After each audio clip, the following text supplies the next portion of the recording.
J'ai un petit penchant pour Slim, moi. Ben, moi pour Marilyn. Je sais pas si elle s'appelle Marilyn, mais me fait penser à Marilyn Monroe. Mais je crois que je suis pas le seul. Hein Gilles aussi, Gérard, hein Gilles aussi. Bon, on va voir ça après. Hein. Que je vous dise rapidement que Michel Lebris, qui était notre invité dans un cocktail, signera demain son livre La Porte d'Or à la librairie Dialogue à Rennes.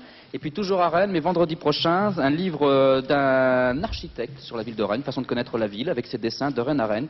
Il sera à la librairie Braise vendredi prochain également pour le signer. Voilà. Et puis, bien, cette brève rencontre, nous accueillons Jean-Claude Fournier. Bonsoir Jean-Claude, Bonsoir. qui vient nous présenter son petit dernier, sa dernière bande dessinée, qui s'intitule Le Fils de Fa dièse, et ce sont bien sûr les aventures de Bisu.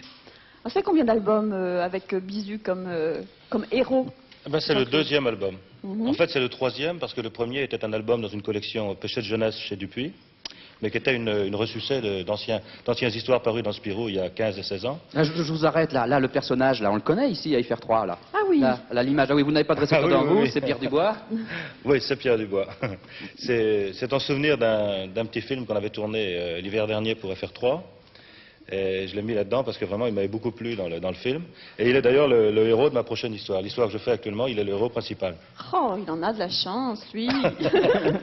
Alors, l'aventure Spirou, bon, on y revient toujours un petit peu parce que ça a quand même duré, je crois, 12 ans. Ouais, Est-ce que ça reste douloureux dans votre mémoire ou pas?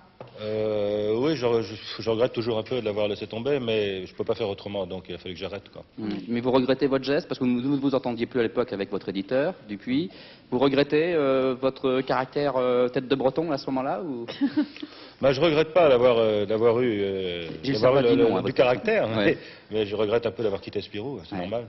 Parce que là, avec Bisu, c'est l'univers enfantin, on reste aussi un petit peu dans la forêt de Brocéliande, le côté mythologique aussi qu'on pouvait évoquer tout à l'heure. Oui, c'est peut-être mon côté conteur breton.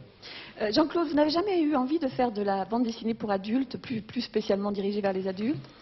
C'est-à-dire qu'on ne se force pas à faire quelque chose. Hein. Non. Moi, je fais ça, si ça plaît à certains adultes, tant mieux. Je crois que ça plaît à certains Oui, adultes. oui, mais moi Enfin, je l'ai lu.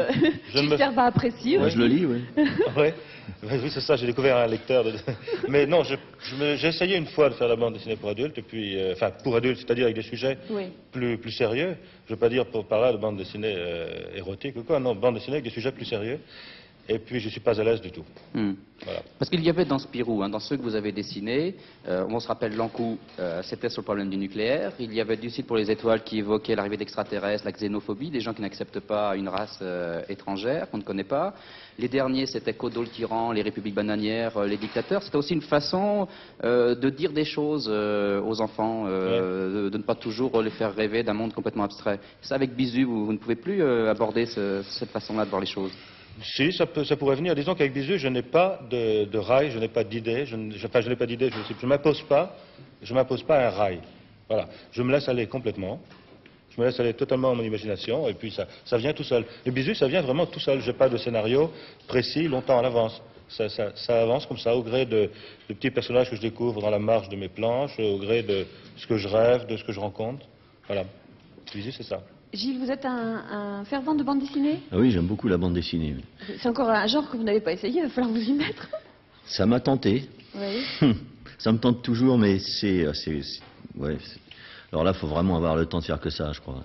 Combien de temps vous avez mis pour faire ça, Jean-Claude, pour faire cet album? Bisu, c'est pas trop long, hein. Il faut 5-6 mois à peu près pour un album. Ça va assez vite. Gilles, pour revenir un peu sur la chanson, sur la création d'une façon générale, puisque là on est sur la création de gens qui vivent en région, qui ont fait aussi ce choix de rester là et de dire des choses sur les régions dans lesquelles ils vivent. Comment vous allez vivre la fin de ces années 80? J'en sais rien. Je sais pas du tout, je suis pas planificateur, j'ai aucune idée de ce qui va se passer. Mais il est certain que je ne vais pas abandonner la chanson, je voudrais sortir un album pour cet été, ou alors si on trouve une salle à faire à Paris d'une façon intéressante, peut-être le sortir pour cette occasion-là. Il va falloir que j'écrive les chansons, elles sont là, je n'ai pas